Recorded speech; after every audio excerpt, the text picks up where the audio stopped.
시편 65편 1절에서 13절 말씀입니다. 노래 하나이다. 아멘. 오늘 시편 65편은 하나님을 향한 감사의 요소가 참 많이 드러나고 두드러진다라는 특징을 가지고 있습니다. 감사의 측면의 조건이 다양하게 있습니다. 다윗은 첫 번째, 죄를 사하시는 구원의 하나님, 그리고 그 구원의 하나님께서 권능으로 만물을 지으시고 다스리시는 창조주 하나님, 또 그 창조주 하나님께서 우리 일상생활에 개입하셔서 우리 일상에 은혜를 베푸신 하나님, 이렇게 풍성한 감사의 조건이 넘치고 있는 그 감사시라고 할 수가 있습니다. 먼저 다윗은 하나님께서 우리 인생의 죄를 사하시고 구원의 베푸심에 대해서 아주 지극히 감사하며 또 찬양을 하고 있는 그런 입니다. 먼저 3절을 한번 우리 같이 읽어보도록 하겠습니다. 시작. 죄악이 나를 이겼사오니 우리의 허물을 주께서 사하시리이다. 여기서 여러분, 죄악이 나를 이겼다라는 말은 무슨 말입니까? 이 말은 우리가 죄악 가운데 머물러 살 수밖에 없는 자신의 실상을 말한 거예요. 성경 우리가 늘 들었다시피 인간이 죄악된 본성을 지니고 있다고 말을 하고 있습니다. 이는 인간이 범죄할 가능성이 항상 내재되어 있다라는 것입니다. 다만 다윗이 경건한 인물이었다고 하지만 다윗도 역시 이렇게 고백한 것은 자신도 이러한 인간의 본성적인 범죄에서 벗어날 수 없는 한계를 경험했기 때문에 그래요. 다윗이 여러분, 두 가지 우리는 인생 가운데 큰 실수, 죄를 우리가 기억하고 있습니다. 첫째는 밧세바 간음 사건이고, 두 번째는 인구조사를 한 사건이죠. 근데 우리가 성경에 다윗은 두 가지 죄만 범했다라고 생각하는 것은 또 어불성설이에요. 그 두 가지는 다윗이 지었던 대표적인 범죄를 기록한 것뿐입니다. 아마 기록되지 않은 수많은 죄들이 다윗에게도 역시 그대로 반영되었을 것입니다. 그러니까 다른 사람에 비해서 죄를 덜 지었을지 모르지만 인간의 죄악된 본성에 비춰봤을 때 이 고백을 했던 다윗 역시도 많은 죄를 지었다라는 것은 자명한 일이라는 것입니다. 그래서 다윗은 자신이 그러한 처지를 고백한 거예요. 내가 죄악을 당해서 막 싸우고 또 죄악을 이기려고 했지만 어떻게 했다? 죄악이 나를 이겼다. 항상 그 싸움의 결과는 죄악에게 패배를 당했다라고 얘기를 하고 있습니다. 물론 항상 패배를 당했지만 이겨낼 때도 있었죠. 우리를 이겨낼 때 우리는 기특하죠. 그러나 대부분 제 공격도 그에 비례해서 극심해져요. 여러분, 은혜가 많을수록 여러분 사단의 시험과 공격도 많다라는 것을 우리가 알 수 있는 것이죠. 그래서 우리가 주님 앞에 나가기로 결정했을 때 사단의 공격도 극심해져서 다윗 역시 쓰라린 패배를 맛본 적이 많았다라고 고백을 하고 있는 것입니다. 그래서 죄악이 나를 이겼다라고 고백을 하는 것입니다. 여러분, 다윗뿐만이 아니에요. 다윗 뒤로 이 고백을 우리는 사도 바울로부터 동일하게 또 듣게 되는 거예요. 바울이 그리스도를 구주로 영접한 이후에 자신의 실체를 깨달은 거예요. 내가 아무리 선을 쫓아서 살려고 결심했지만 그 선을 행하고자 할 때마다 죄가 나를 이겼다. 그 얘기를 하고 있는 것입니다. 그게 그 탄식이 로마서 우리가 잘 아는 7장의 고백이에요. 제가 읽을게요. 내 속 곧 내 육신에 선한 것이 거하지 아니하는 줄을 아노니 원함은 내게 있으나 선을 행하는 것은 없노라. 내가 원하는 바 선은 행하지 아니하고 도리어 원하지 아니하는 바 악을 행하는도다. 만일 내가 원하지 아니하는 그것을 하면 이를 행하는 자는 내가 아니요 내 속에 거하는 죄니라. 그래서 제가 이겼다라고 하는 거예요. 그러므로 내가 한 법을 깨달았노니 곧 선을 행하기 원하는 나에게 악이 함께 있는 것이로다. 내 속사람으로는 하나님의 법을 즐거워하되 내 지체 속에서는 다른 한 법이 내 마음의 법과 싸워 내 지체 속에 있는 죄의 법으로 나를 사로잡는 것을 보는도다. 오라, 나는 공고한 사람이로다. 이 사망의 몸에서 누가 나를 건져내랴. 이 다윗과 동일한 바울의 탄식을 웃습니다. 그러니까 여러분, 이게 다윗과 바울에게만 해당되는 것입니까? 그 신앙이 좋다라는 이 두 사람도 이런 죄악의 상태에서 벗어나지 못했는데 우리는 죄에 대해서 더 많이 패하면 패했지 조금도 낫지 못할 그런 상태라는 것은 우리가 스스로 아는 바입니다. 그래서 다윗은 죄악에 패배한 자신이지만 그러나 중요한 건 뭡니까? 내가 죄악을 이기지 못하고 패했지만 그러나 나는 낙심하지 않겠다. 왜냐? 이것 때문에 그래요. 우리 허물을 주께서 사하시기 때문에 나는 이 죄악에 낙심하지 않겠다. 패배했지만 내가 지지 않겠다라는 그 얘기를 하는 것입니다. 반드시 하나님께서 내 허물을 용서하시라는 그 확신이 있었기 때문에 죄에 늘 패하는 삶을 살 때마다 하나님께 나아가서 그 죄를 내려놓고 회개하고 주님께 다시 회복하고 그 구원의 기쁨을 다시 한번 주님께 허락받았음을 우리가 알 수가 있는 것입니다. 그래서 다윗에게 있어서 현실은 뭐냐? 늘 죄가 자신을 이기는 거지만 다윗이 믿음이 없어서 죄 지는 것은 아니었습니다. 그러니까 죄에 질 수밖에 없는 게 인간의 실체라는 사실을 우리는 간과해서는 안 된다는 것입니다. 매일 죄에 끌려 살아가는 것이 우리의 현실이라는 것을 우리는 잊지 않으면 안 되는 것입니다. 그래서 우리가 죄를 지고 산다는 말이 여러분 실감이 돼야 되는데 여러분 한번 생각해 보십시오. 교회에서 죄인이라니까, 목사가 죄인이라니까, 죄인이라는 걸 내가 아는데 실감은 안 돼, 솔직히. 왜냐?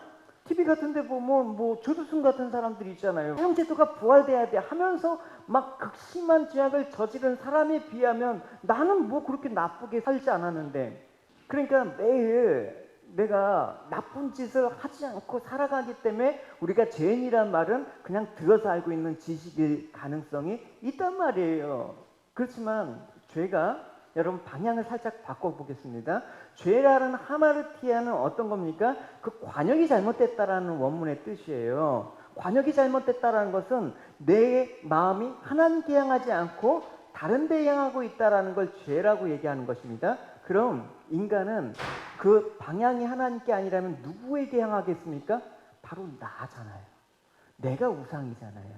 그러면 죄인이라는 규정이 조금 피부로 와닿을 겁니다. 왜냐하면 사람은 누구든 매일 자신을 위해서 존재하기 위해서 살지 않습니까? 내 자신을 위해서 일하고 내 자신만을 위해서 살아가는 내 모습을 보았을 때 그걸 죄인이라고 인정을 한다 그러면 참 인정하기가 힘들어요. 나쁜 짓을 안 했는데 내가 왜 죄인이냐라고 그런 개념으로 접근하기 때문에 우리가 죄인이라는 개념에 대해서 참 모호해지는 거예요.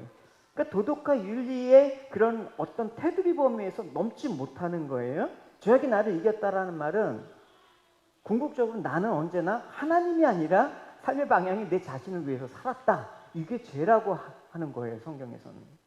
그러니까 인간은 이렇게 본다 그러면 모두가 다 죄인이라고 말할 수가 있는 것입니다.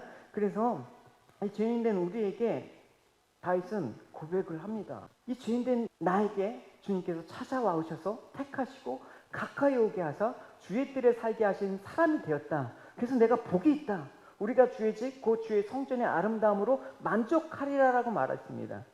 여러분, 그래서 주께서 택하시고 가까이 오게 하셔서 뒤에 주의 뜰에 거하게 하셨다. 이 말은 뭐예요? 수동태잖아요, 여러분. 내가 주님의 성전에 거했다. 이런 말이 아니라 주님이 찾아서 나를 거하게 하셨다. 이 말은 우리 스스로는 주의 성전에 들어갈 수 있는 존재가 아니라는 것입니다. 왜 우리가 성전에 들어갈 수 없습니까? 왜 우리가 발로 예배당 나와서 예배 드리면 내가 성전에 들어가는 거지? 그런 개념이 아니란 말입니다. 왜냐? 인간이 왜 성전에 들어갈 수 없냐면 주님의 뜻이 우리 인간이 원하는 게 하나도 없기 때문에 그래요. 메리트가 없기 때문에 그래요. 그래서 지난 주일날 주님께 따라오려고 한 세 사람의 부류에 대해서 나왔잖아요. 첫 번째, 서기관의 어떤 모습을 봤습니까? 내가 주님이 어디로 가시든지 따르겠습니다 라고 했을 때 주님께서는 여우도 굴이 있고 또 공중의 새도 집이 있는데 인자는 머리 들 곳이 없다.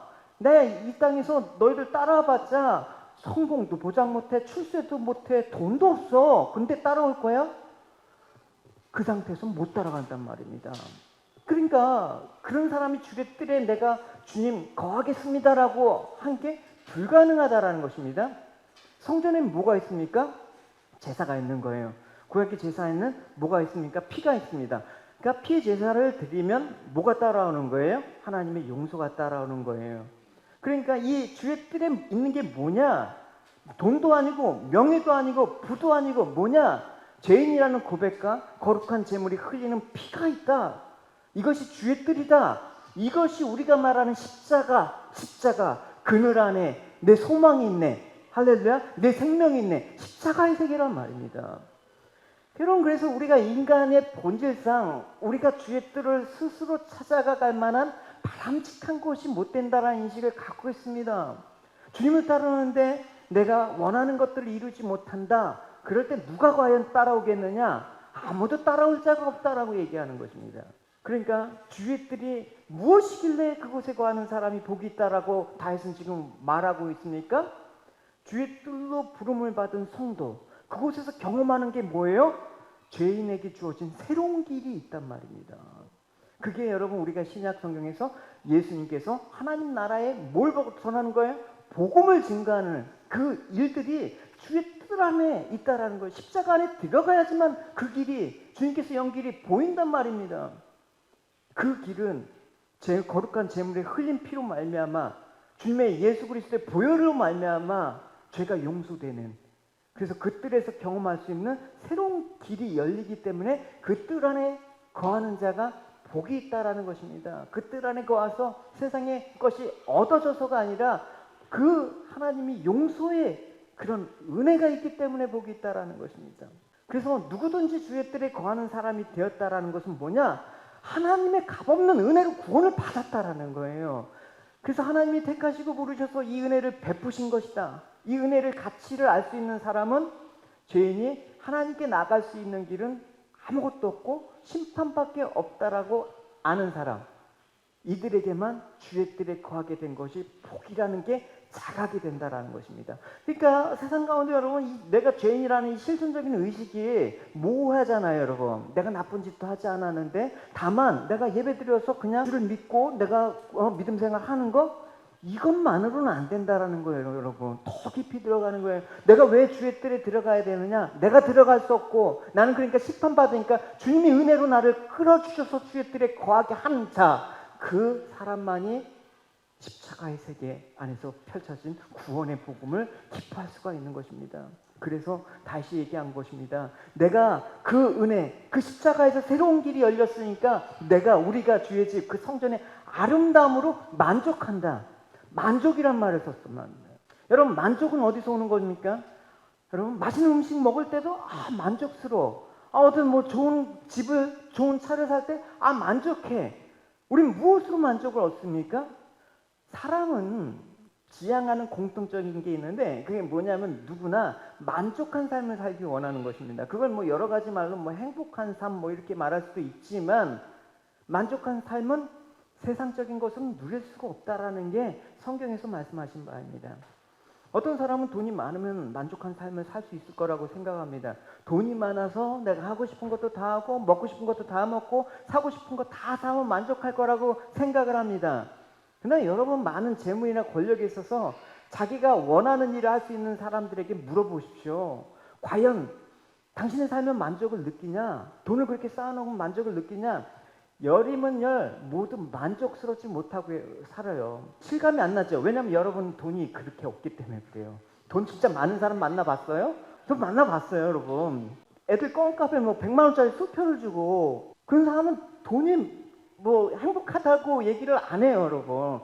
그냥 쓰는 거 같지도 않고, 우리 같이 없는 사람이니까 그냥 조금 맛있는 거 먹으면 막 기쁘고 그러지. 진짜 많은 사람들은 만족이라는 걸 못 느껴요. 그런 사람도 봤어요. 오늘 나가서 쇼핑이나 할까? 장문 열고 그냥 돈 한 뭉치 가방에 넣고 쑤셔놓고 쇼핑하는 사람도 있어요, 여러분. 부럽죠? 그 사람들은 만족을 못해요. 그러니까 나름대로 만족을 누렸던 사람이라고 할 수 있지만, 적어도 다른 사람이 보기에는 만족할 것 같지만 그들은 진정으로 만족에 이르지 못한다라는 것을 알 수가 있습니다. 다시 말해서 세상 것들은 인생의 진정한 만족을 주지 못하는 거예요. 왜 그렇습니까? 우리 인간이란 존재가 그래요. 태생이 하나님께서 영원을 상험하는 마음을 주셨기 때문에, 이건 뭐냐면 영적인 존재라는 거예요. 세상 것들, 세상 물질로부터 얻는 것들은 다 육적인 것들이죠. 그래서 육에는 만족이 있어요. 배부르면 잠시 만족을 얻고, 그러나 배가 부르면 여러분 또 다음 한 끼 배가 안 고픕니까, 여러분? 고프잖아요, 여러분. 좋은 거 여러분 사면 그건 안 낫습니까? 그럼 또 다른 걸 사야 되잖아요. 그러니까 육으로는 만족을 영원히 줄 수가 없는 거예요. 영혼을 만족하지 못하는 거예요. 그러니까 늘 공허해. 그러니까 뭔가를 찾으러 다니는 거예요. 그렇지만 하나님께서 사람에게 그 육적으로 만족과 쾌락을 누리면서도 그 와중에 한편으로는 공허함을 느끼게. 공허함이 느낄 정도로 한번 써보고 싶네. 그런, 우리는 적어도 그 단계를 벗어나야 되는 거예요.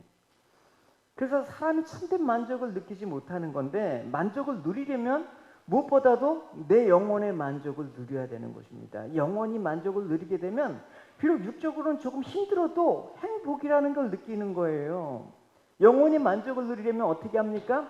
기도 열심히 하고 말씀 열심히 보고, 물론 그렇게 하면 영혼이 만족될 수가 있지만 궁극적인 그걸 통해서 얻어야 될 영혼의 만족은 뭐냐?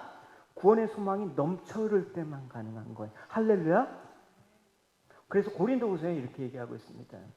고린도후서에 우리가 무슨 일이든지 우리에게 난 것 같이 스스로 만족할 것이 아니라 우리의 만족은 오직 하나님으로부터 나느니라. 그 하나님으로부터 나는 게 세상에선 도저히 구할 수 없는 것들이 있어야지만 우리는 하나님으로부터 만족을 얻어요. 여러분, 하나님께 구해서 여러분 돈을 얻었다. 근데 세상에서 열심히 일해서 돈을 얻었다. 그럼 하나님께서 주신 돈이 여러분 만족이 됩니까? 하나님 더 주십시오 이렇게 할 수는 있어도, 그러니까 세상 것과는 다른, 세상에서 얻을 수 없는 유일한 거, 그게 뭐냐? 구원이다. 할렐루야. 그럴 때 하나님만으로 만족한 사람은 세상 것에 대해서 그것을 사도 바울은 배설물이라고 여겼다고 했죠. 그러니까 구원의 소망이 흘러넘칠 때 하나님의 행하신 구원 사역에 마음이 향하게 되는 거예요. 내 마음이 끌리는 도다. 하나님의 행하신 구원 사역에 대해서 하나님의 사랑과 자비와 긍휼하심을 확증할 수 있어요. 내가 죄악과 싸워서 날마다 패배하지만 내 허물을 사시는 하나님, 그로 인해서 감사 기쁨으로 만족하게 되더라. 이게 다윗의 오늘 고백이에요, 서론에. 여러분, 그래서 그것이 월요일날 아침에 마중물 예배 때 여러분 나누지 않았습니까? 12제자 파송하고 12제자들이 들어와서 사역복을 해. 그래갖고 주님, 제가 이렇게 해갖고 막 귀신도 쫓고 우리가 주님의 권능과 능력을 자랑하면서 많은 업적을 남기고 왔습니다 하니까 주님께서 뭐라고 해요? 그런 걸로 기뻐하지 마라. 귀신들이 너에게 항복한 것으로 기뻐하는 게 아니라 너희 이름이 하늘에 기록된 것으로 기뻐하라. 그 말은 뭡니까? 너에게 구원의 은혜를 베푸신 하나님을 향해서만 기뻐할 수 있는 사람이 되길 바란다라는 것입니다.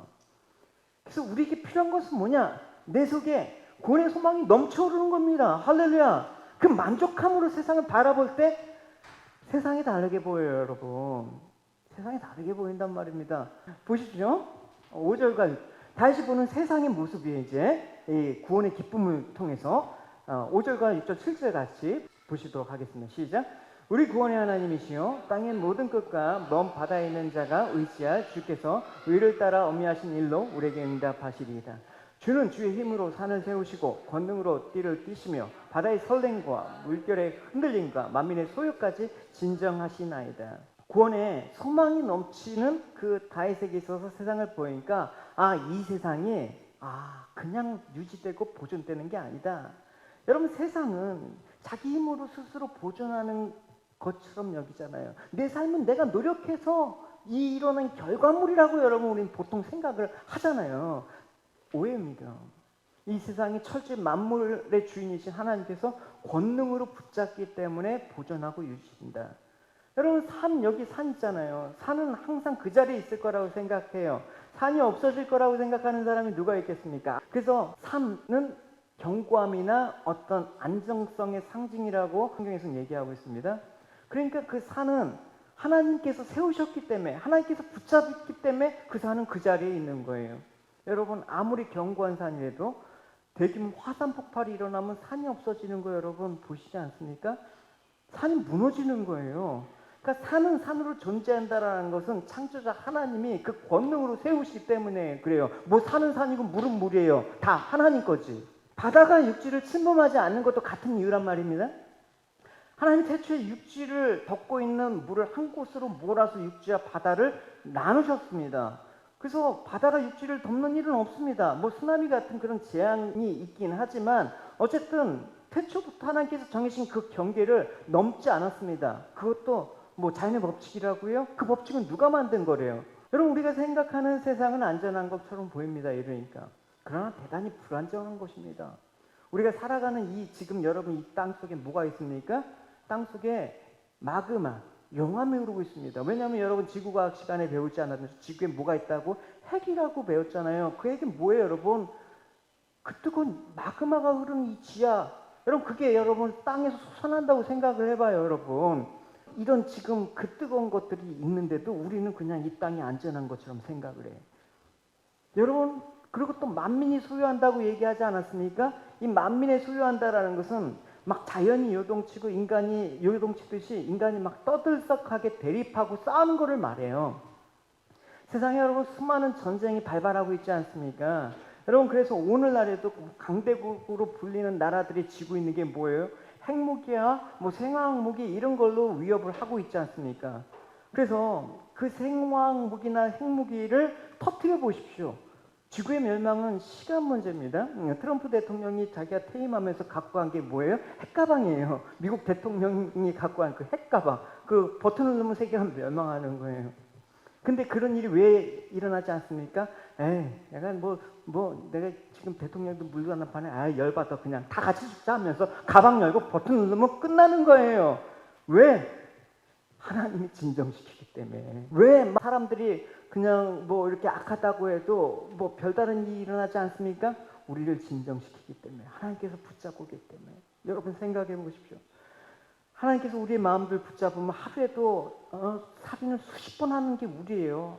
저 진짜 죽이고 싶다. 근데 그 마음 붙잡지 못하면 진짜 실행에 들어가는 거죠. 하나님께서 우리 마음들을 안 붙잡으면 이 땅 이런 관계가 유지가 됩니까? 안 하죠. 하나님 양심으로 하나님께서 우리에게 어떤 사회와 법 이런 걸 통해서 또 하나님께서 제재하는 것이죠. 그래서 하나님께서 왜 그러시냐가 중요한 것이죠. 왜? 이 땅을 영원히 남겨두시기 위해서? 아니죠, 여러분. 하나님이 구원받은 백성을 위해서입니다. 할렐루야. 그 백성들을 다 불러서 예수님께서 말씀하신 대로 아버지께서 내게 주신 자 하나도 잃지 않기를 위해서, 그때를 위해서까지 하나님께서 붙잡고 계시는 거예요. 그래서 내 백성을 다 구원해 내시면 그때 뭐가 온다? 그때는 심판이 온다라는 것입니다. 그 요한계시록에 펼쳐져 있잖아요, 여러분. 그게 판타지 소설인가요, 여러분? 그러므로 우리는 우리가 살아가는 지금 이 순간이 하나님 은혜임을 알고 늘 감사하는 삶들을 살아야 되는 것입니다. 할렐루야. 그래서 하나님께서 우리를 구원하셨다라는 것은 그런 거예요. 사망에서 우리를 건져내셨어요. 그러니까 내가 살려줬으니까 너가 이제 마음대로 살아. 내가 살려줬으니까 너 힘껏 살아.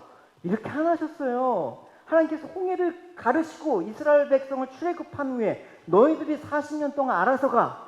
안 하셨잖아요. 40년 동안 만나 매출하기와 온갖 위험과 대적으로부터 하나님께서 매일 불꽃 같은 눈으로 보호하셨잖아요. 마찬가지예요. 우리를 사망에서 건져내시고 끊임없이 그 구원을 완성하는 날, 심판의 그날까지 다시 죽음에 이르지 않도록, 다시 사망에 가지 않도록 하나님께서 우리를 붙잡고 계신다라는 것입니다. 할렐루야. 그래서 다윗은 내가 죄와 싸워서 패할지라도 하나님 나의 허물을 사하시고 나를 붙잡는 이 놀라운 은혜가 있기 때문에 나는 만족합니다. 하나님이 돌보신다라는 것입니다. 하나님의 돌보심에 대해서 다윗은 9절에 이렇게 좀 구체적으로 얘기하고 있습니다. 같이 읽어보세요. 시작. 여기 동사 보십시오. 돌보다, 물을 대다, 윤택하게 하다, 가득하게 하다, 예비하시다, 곡식을 준다. 이 6가지 동사가 사용된 건 뭡니까? 이 인간을 위해서 하나님의 일하심을 나타내는 동사다. 근데 여러분 이걸 원문에 보면 그 시제를 보면 완료형과 미완료형이 섞여 있단 말입니다. 이미 하나님께서 과거에 일을 행했는데 아직도 행하신다라는 것입니다. 할렐루야. 성경의 그 일들은 아직까지, 그 십자가 복음의 은혜는 아직까지 행하시는 하나님의 일하심의 그 진행이란 말입니다. 그래서 계속해서 우리 구원을 위해서 또 남은 자, 잃어버린 자를 하나님께서 다 찾는 그날까지 하나님께서 계속 일하시는 것입니다. 이 세대뿐만 아니라 다가오는 모든 세대까지 걸쳐서 하나님 일하심을 나타내는 것입니다. 그래서 계속해서 쉬지 않고 일하시는 하나님. 이 찬양 있지 않습니까? 세상 모든 민족이 구원을 얻기까지 쉬지 않으시는 하나님. 할렐루야. 여러분 특별히 땅을 돌보다라고 얘기했다는 의미는 뭐예요? 여러분 농부가 땅의 상태를 알기 위해서 땅을 돌본다란 말을 쓰는 거예요. 땅에 대한 관심이 있는 게 뭡니까? 하나님이 우리 땅에서 성도의 삶들에 대해서 지극히 관심이 있다라는 것입니다. 우리가 동행하고 우리를 세밀하게 간섭하시고 이끌어 가시기 위해서 땅을 돌보다. 땅은 우리가 살아가는 기반 아닙니까? 무엇을 위해서? 너희들의 구원을 위해서. 할렐루야. 그래서 하나님은 인간이 농사를 짓기에 적합하기 위해서 친히 땅을 살피고 비를 내려서 땅을 기름지게 하고 씨를 뿌려서 풍성한 결실을 맺듯이 나도 역시 이 땅에 너희를 내려놓고 너희들이 자라고 성장하고 성숙해, 그래서 장성한 믿음의 분량이 일어서 하나님 나라의 백성이 될 때까지 내가 너희를 돌본다. 너희가 너희를 기른다. 내가 너희를 가르친다. 할렐루야. 그래서 12절과 10절부터 12절은 이렇게 의인화된 표현으로 하나님께서 말씀을 하시죠. 같이 10절에서 12절 읽겠습니다. 시작. 주께서 밖으랑의 물을 넉넉히 대사 그 이랑을 평평하게 하시고 또 담비로 부드럽게 하시고 그 싹에 복을 주시나이다. 주의 은택으로 한 해의 간을 씌우고 주의 길에는 기름 방울이 떨어지며 들초행에도 떨어지니 작은 산들이 기쁨으로 띠를 띄었나이다. 얼마나 여러분 하나님의 그 은혜가 풍성하게 묘사되고 있습니까? 이런 사실을 시사하는 바가 뭡니까? 우리의 삶을 유지하는 것은 하나님의 끊임없는 돌보심 때문이라는 것입니다. 할렐루야. 하나님의 은혜가 아니면 우리는 한순간도 이 삶을 유지할 수가 없다라는 것입니다. 세상 사람들은 이걸 하나님의 은혜로 살아가면서도 그걸 은혜라고 생각지 못합니다. 그들이 자신을 누리고 있는 것은 모두 내 수고의 결과, 은혜를 은혜로 여기지 않고 감사할지 모르는 그런 자들과 다른 구별된 무리들이 예수님을 따르는 제자란 말입니다. 성도라고 부름을 입은 것입니다. 그러므로 9절 이하의 내용은 이렇게 하나님의 풍성함을 강조하는데, 여러분 이게 또 그런 의미 아니에요. 이게 세상에 일어나는 풍성함들, 내가 주 예수를 잘 믿으니까 내가 세상 것들이 풍성하게 되었다, 뭐 그런 의미가 아니죠. 그럼 지금 세상 현실을 볼 때 하나님 풍성한 복을 누리고 있는 것으로 여러분 보입니까? 여러분 사람들 보면 하는 말이 있어요. 여러분 만난 사람마다 입만 열면 살기가 힘들다라고 투덜대는 사람들이 너무나 넘쳐나요. 그게 현실이에요. 그러나 세상이 여러분의 눈에는 어떻게 보이십니까? 그럼에도 불구하고 하나님은 여전히 풍성한 그 넘치는 은혜를 우리에게 주시고 우리가 누리고 있는 것처럼 보인다 그러면 여러분이야말로 하나님의 은혜와 축복을 누리는 사람들이라는 것입니다. 할렐루야. 내가 가난하지만 나는 부유해. 내가 비천하지만 나는 존귀해. 그죠? 그게 보이는 사람. 너희가 눈을 뜬다고 하는데 실상은 소경이다. 주님께서 그렇게 얘기하는 것입니다. 그러나 하나님의 용서와 그 긍휼의 은혜를 외면한 채 세상을 바라본다고 하면 여러분 세상의 형편은 풍성하고 복이 가득하다고 누가 말하겠습니까? 예수님, 내가 교회를 다녀도 똑같이 먹고 살기 힘들어, 죽겠어, 이러다 큰일 날 것 같아. 왜 큰일 납니까 여러분? 하나님 보살핌의 은혜를 우리가 세상이 보지 못한 세상을 바라보고 있다 그러면, 여전히 하나님께서 나를 붙잡고 계시는 그 은혜를 느끼고 있다 그러면 왜 우리 세상과 똑같은 고민과 염려와 불안과 두려움 속에서 자불안성합니까? 그럴 수는 없습니다. 잠깐만 이거를 교회에서 이제 요즘 시대에 막 얘기하잖아요. 현실과 동떨어진다라고 얘기해. 이게 현실인데, 공중에 나는 새도 먹이시고 들에 튼 것도 하나님께서 입히시고 먹이시는데 하느냐 너희일까 보냐, 그렇게 얘기하셨는데도 현실은 그렇지가 않다는 거야. 우리가 예배당에서 하는 언어와 밖에서 하는 언어가 다르다 그러면 이 예배당에서 하는 언어는 뻥이게. 그러나 내가 예수를 믿는다 그러면 엄밀한 의미에서 나는 이 세상에서 혼자가 아니에요. 내 힘으로 내 인생을 책임질 수 있는 존재가 아니에요. 어떤 경우라도 혼자가 아니다. 그 이유는 내 죄를 용서하신 하나님이 나와 함께 하시고 이 세상 끝날 때까지 나를 지키고 보호하시기 때문에. 할렐루야. 임마누엘. 할렐루야. 그 하나님의 돌보심이 깊게 발견하는 게 바로 신앙생활의 진수입니다, 여러분. 그래서 성도는 그 깊으신 하나님의, 그 크신 하나님의 사랑 말로 다 형용 못하네. 그 하나님의 사랑을 경험할 때 하나님 예배하고 찬양하는 게 여러분 그냥 내 의무와 성도이니까 그냥 예배를 드려야지, 내가 마을자니까 예배를 드려야지, 내가 집사니까 이렇게 본을 보여야지, 그 차원을 뛰어넘어서 만족으로 드리는 거예요. 할렐루야. 여러분 예배가 우리의 기쁨이 되고 만족이 되시기 바랍니다. 우리의 기도와 말씀 묵상이 만족이 되고 기쁨이 되시기 바랍니다. 할렐루야. 이걸 의무로 생활한다 그러면 바리새인이 되는 거죠. 그걸 주님께서는 싫어하셨단 말입니다. 그래서 우리가 신앙의 생활에서 이런 경건의 생활을 내가 일상의 루틴 정도로 생각하시면 안 됩니다. 말씀과 기도와 예배, 우리 신앙은 그런 차원이 아니라 아까 3절의 말씀처럼 우리를 주께서 택하시고 가까이 오게 하시고 주의 뜰에 거하게 하셔서 복된 자로 만드셨기 때문에 내가 주의 집, 곧 주의 성전으로 아름다움으로 만족을 누리는 것이 신앙생활이 돼야 되는 것입니다. 할렐루야. 화려해 보이는 것들을 쫓거나 안정적으로 보이는 것을 쫓아서 사는 사람들은 반드시 만족할 수 없는 삶의 결과를 낳게 되는 거예요. 그 이유가 뭡니까? 화려한 것을 했는데 더 화려한 게 나타나면 내가 초라해. 내가 이만하면 안정된 삶을 살 수 있다고 생각하는데 어려운 시절을 만나면 내가 이 안정된 기반이 아무것도 아닌 것 같아. 때 가치관이 혼란이 된단 말입니다. 기껏해서 100만 원짜리 샤넬백이 나왔는데 200만 원짜리가 바로 다음날 나왔네. 100만 원짜리 들고 가기에 창피해. 나 사야지. 이러면 가치관이 올바로 세상의 풍조에 따라서 우리 가치관이 정립될 것 같습니까, 여러분? 우린 과연 어떤 모습으로 살까요?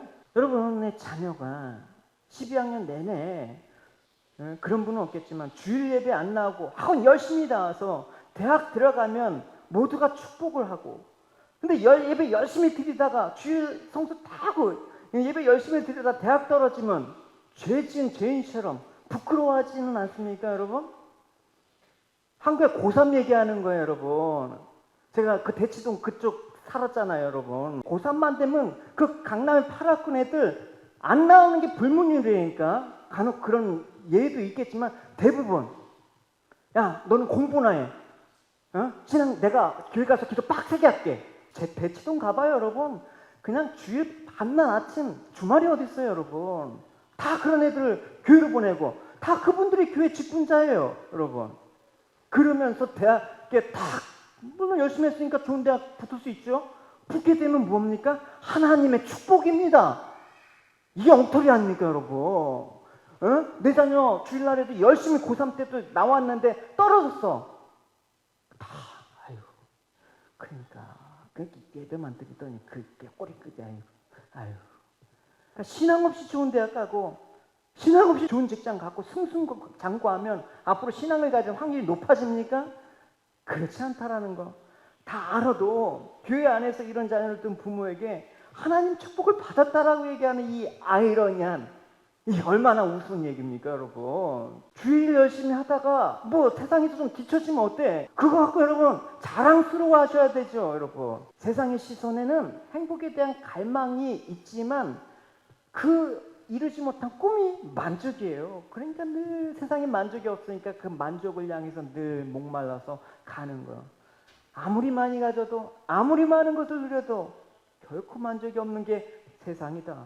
그러나 주의 성전의 아름다움으로 느껴지는 내 구원의 즐거움이 만족이 되면 십자가로 확증된 하나님의 용서와 하나님의 긍휼과 인자하심이 내 마음속에 기쁨과 감사함으로 오게 되면 우리 삶은 달라지는 것입니다. 해 아래 새 것이 없는 이 세상 가운데 보라, 내가 그리스도 안에서 새로운 피조물이라. 할렐루야. 이 복을 보지 못하는 게 소경이야. 세상의 어리석음이야. 이걸 보게 되면 눈뜬 자야. 기회야. 여러분, 지금까지 살면서 언제가 가장 행복했어요? 제가 왜 이런 말 합니까? 이제 회상을 해봐. 보통 이제 지금 행복해요. 왜요? 물어보면 이제 애들 다 키워놓고 이제 집도 좀 장만하고 이제 경제적으로 좀 안정되고 좀 안정되었습니다. 그러니까 걱정이 없어서 지금이 가장 행복해요. 아니면 내가 그때가 가장 행복했어요. 보면 그 행복했던, 내 만족했던 기준이 우리와는 다른, 성경에서 말하는 거. 여러분, 이 대답이 나오기 바랍니다. 나 지금이 가장 행복해요. 왜 행복하십니까? 내가 지금 신앙이 주님께 가장 뜨겁기 때문에. 할렐루야? 그 얘기를 해야 되지 않습니까? 자, 아내와 저의 삶들은 지금이 가장 행복하다는 얘기를 해요. 우리가 물론 뭐 나아진 부분이 있죠. 그러나 뭐 세상적인 삶에서 나아져봤자 뭐 50보 100보지. 그러나 우리는 고백할 수 있어요. 지금이 주님과 가장 뜨거운 관계 속에서 신앙생활을 하기 때문에 우리는 지금이 가장 행복하다고 감히 말할 수 있는 것입니다. 할렐루야. 지금 여러분 주님과의 관계 속에서 행복을 누리지 못하는데 내가 앞으로 열심히 노력해서 앞으로 행복해질 거야 라고 하는 건 의미가 없는 겁니다. 여러분 가장 행복하게 사는 지금이 되기 바랍니다. 할렐루야. 나는 행복해요.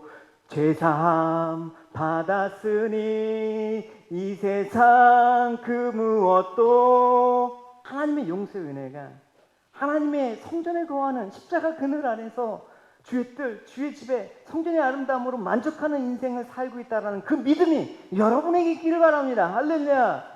우리가 세상에 어떤 것도 아닌 주님만을 붙잡고 목자로 따르는 것입니다. 그것이 내 인생의 만족은 주님께로만 나오는 것임을 믿습니다. 바로 그것이 하나님을 기쁘게 하는 믿음이라고 우리는 고백합니다. 할렐루야. 믿음은 그냥 하나님 믿는다는 게 아닙니다. 하나님 외에 다른 걸 내가 안 믿겠다. 진짜 믿음은 양답게 목자를 따르는 것입니다. 나 혼자 살 수 있다라고 폼잡지 않는 겁니다. 하나님만 믿는 거고 세상 사랑하지 않는 겁니다. 하나님 믿는 것은 하나님 믿고 그 능력 받아서 세상에서 잘 되기 원하는 것이 아니라, 하나님 믿으면 세상 믿지 말고, 하나님 사랑하면 세상 사랑하지 않고, 하나님 붙잡으면 세상 붙잡지 말아야 되는 거 아닙니까?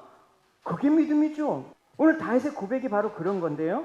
다윗은 계속해서 시편에서 그런 고백을 했어요. 우리가 잘 아는 23편의 고백이 그거예요. 하나님, 여호와는 나의 목자인 것을 인정하고 여호와께 인도하신 대로 따라가니까 내게 부족함이 없다. 그 부족함이 없다라는 걸 인정될 때 언제냐? 그때가 내 영혼을 소생시키고 자기 이름을 위해서 의의 길로 인도하시는 그 고백을 할 때, 주의 성전에 내 십자가 그날에서 주님이 돌보심을 통해서 하나님의 구원이 영혼까지 함께 하시라는 그 놀라운 사실을 고백할 때, 불안하잖아요 여러분. 세상에 내 걸 기반으로 산다는 게 너무 불안하잖아요 여러분. 그래서 좀 애가 크면 뭐가 더 많아져야 되고 뭐가 더 하고 불안하잖아요. 내 영혼이 소생되어서 나 같은 인생 천국 소망을 가지고 살게 되었다는 것을 깨달을 때 하나님 앞에서 만족합니다. 세상을 보며 사람을 볼 때 만족함이 없었네. 나의 하나님 그분을 뵐 때 나는 만족하겠네. 이 찬양이 있지 않습니까?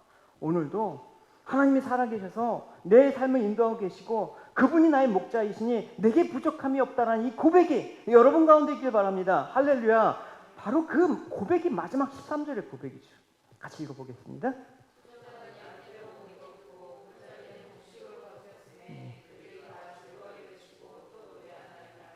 아멘. 초장이 양떼가 되가고 들판의 곡식이 풍성하도록 하나님의 은혜를 베푸시는 것에 대해서 찬양하는 것입니다. 다윗은 그 찬양을 이제 우리에게 향해서, 너희들, 우리라고 하지 않습니까? 그들이 다 즐거이, 하나님 백성들은 다 이걸로 찬양을 해야 된다고 촉구하고 있는 것입니다. 이 땅에 소망을 두는 한 만족이 없는 거예요. 하나님 목자를 붙잡고 따르는 인생은 만족을 못 볼 수가 있습니다. 이것은 뭐냐? 세상과는 다르게 살아야 된다는 거예요. 거꾸로 살아야 되는 것입니다. 거꾸로. 십자가라는 것은 이 세상이 멸망하는 자들에게 미련한 것인데, 이 구원을 받은 기쁨을 얻으니까, 만족을 얻으니까 하나님의 능력이라는 걸 깨달았네? 죄가 사방에서 날뛰고 강하게 유혹하는 이 마지막 세상에 멸망해야 되는 곳으로 우리가 인식하고 영원한 하나님 나라로 갈 수 있다라고 하는 이 놀라운 하나님의 십자가의 은혜가 우리 가운데 있길 바랍니다. 할렐루야. 그것이 오늘 주의 뜻, 주의 집에 거하는 것으로 표현하고 내가 주의 성전의 아름다움으로 만족하리라라는 다윗의 고백과도 같은 것입니다. 성전은 외적인 것이 아닙니다. 성전이 멋있게 지어지고 크게 지어지고 성전에 그냥 아름다운 장식으로 된 것을 말하는 것이 아니라, 성전에서 베풀어 주신 주님의 희생과 주님의 그 용서로 인해서 우리가 구원함을 받았다라는 그 은혜, 그걸 성전의 아름다움이라고 얘기한 것입니다. 이 말씀을 통해서 교회 건축을 아름답게, 교회는 최상의 것으로, 최상의 건축자재와 최상의 어떤 그런 걸 통해서 멋지게 지자, 그런 말이 아니에요 여러분. 죄인에게 한없이 은총으로 다가올 수밖에 없기 때문에 아름다움으로, 아름다우신 오 놀라우신 형용할 수 없는 사랑, 오 위대하신 하나님의 사랑 영원히 찬양하리. 할렐루야. 이 용서의 은혜로 여러분 영원히 만족하는 여러분의 삶이 되시기 바랍니다. 용서를 받은 성도는 모든 것에 감사할 수밖에 없는 것입니다. 내 생활이 편하고 힘들든 그것 따라서 내 마음이 뺏기는 것이 아니라 언제나 하나님이 붙잡으시는 이 은혜로 인해서 감사하게 되는 것입니다. 왜냐하면 내게 주어진 것은 세상과 비교되지 않는 모든 것을 죄인인 나에게는 넘치고 과분한 것이라고 느끼기 때문에 그래요. 아무것도 받을 자격이 없는 나, 하나님 심판밖에 받을 수밖에 없는 나, 그걸 알기 때문에 오늘도 진짜 내 입술에 들어가는 밥 한 숟갈도 은혜가 되는 거예요. 여러분, 빵 한 조각도 그게 은혜가 되는 거예요. 이게 뭐야, 내 삶은 왜 이렇게 구질구질해? 이게 아니라 이게 은혜가 되는 거예요.